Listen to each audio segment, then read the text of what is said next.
అందరికి నమస్కారం. ఇవాళ ఆదివారం అనగానే మనకైతే మటన్ అయితే పక్కా తెచ్చుకోవాలనిపిస్తుంది ఊర్లలో అయితే. నేనైతే తెచ్చుకోవాలని 15 కిలోమీటర్లు అయితే మా ఊరు మండలి అయితే మా అంగడి అయితే ఉంటుంది. 15 కిలోమీటర్లు వెళ్ళి అంగడికి అయితే వెళ్ళినాక ఒక కేజీ మటన్ తీసుకున్న 600 అట్ట కేజీ అయితే తీసుకున్న తర్వాత అయితే ఇక్కడ అంతేకాకుండా మనకైతే వ్యవసాయానికి సంబంధించిన ప్రతి ఒక్కటి అయితే అమ్ముతున్నారన్నమాట. అంతేకాకుండా ఇంకా పండ్లు కూరగాయలు కూడా అమ్ముతున్నారు. అంతేకాకుండా ఎడ్లు బర్రెలు గొడ్లు అన్నీ అమ్ముతారన్నమాట. తర్వాతకైతే ఇంటికి వచ్చి ఒక అరటి పండు తిన్న తర్వాతకైతే బావి దగ్గరికి వెళ్ళి నెరతోటకైతే నీళ్ళు కడుతున్నాం. నేను మా డాడీ కొద్దిసేపు అయితే కట్టినాం. ఒకటి ఇంటి దాకా కట్టినాక అయితే ఒక టమాటకాయలు తెంపి సంచులు అయితే పోసిన తర్వాత అయితే ఆ కుక్కని పట్టుకొని అయితే షికార్కి వెళ్ళినాక అయితే ఇక్కడైతే మా బాబాయ్ ఒక బోన్ అయితే పెట్టాడు. దాంట్లో అయితే ముంగిస్ అయితే పడింది. అయితే దాన్ని అయితే తర్వాతకి చంపేయాలన్నమాట.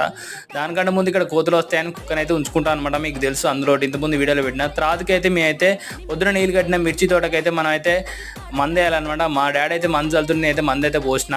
Thanks for watching this video. Please subscribe మన ఛానల్కి.